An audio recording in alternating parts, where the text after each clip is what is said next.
ഓ, അവരെങ്ങനെങ്കിലും വീട് വെച്ചോട്ടെ. അവരൊന്നെങ്കിൽ ലോൺ എടുത്തിട്ടായിരിക്കും, അല്ലെങ്കിൽ കടം മേടിച്ചിട്ടായിരിക്കും, അല്ലെങ്കിൽ തെണ്ടിയിട്ടായിരിക്കും. അത് നിന്നെ ബോധ്യപ്പെടുത്തേണ്ട കാര്യമൊന്നുമില്ലല്ലോ. നീ ആരാന്? നീ ഒരു കൂടപ്പറപ്പ് തന്നെയാണോ? ഒരു കൂടപ്പറപ്പ് ചെയ്യേണ്ട കാര്യമാണോ നീ ചെയ്തിരിക്കുന്നത്?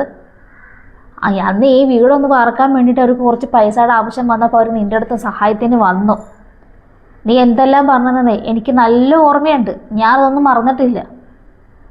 നിനക്ക് ഇത്രയ്ക്കൊക്കെ അഹങ്കാരം എന്താ? വല്ല കൊമ്പത്തെ ബന്ധം കിട്ടിയെന്നും പറഞ്ഞിട്ട് നീ എല്ലാവരും അങ്ങ് താഴ്മയായിട്ട് അങ്ങ് ആരും കാണല്ലേ. പടച്ചോനെല്ലാം കണ്ടും കണ്ടും നിപ്പോണ്ട് പൊന്നു മോളെ കേട്ടാ. അങ്ങ് നെഹ്ലിക്കുന്ന അവൾ ഇവിടെ താമസമായപ്പോഴത്തേക്ക് നിന്നെ വിളിച്ചപ്പോൾ നീ എന്താ എൻ്റെ അടുത്ത് പറഞ്ഞത്? വരാൻ ബുദ്ധിമുട്ടാണെന്ന്. നാണക്കേടാണെന്ന് എനിക്ക് ഇങ്ങോട്ട് കൊണ്ടുവരാനല്ലേ. കൂടപ്പറപ്പിനെയും ബന്ധുക്കളെയും ഒക്കെ അങ്ങോട്ട് മറന്ന് എല്ലാവരും കൊണ്ടാണല്ലോ അവരെ കെട്ടിയത്.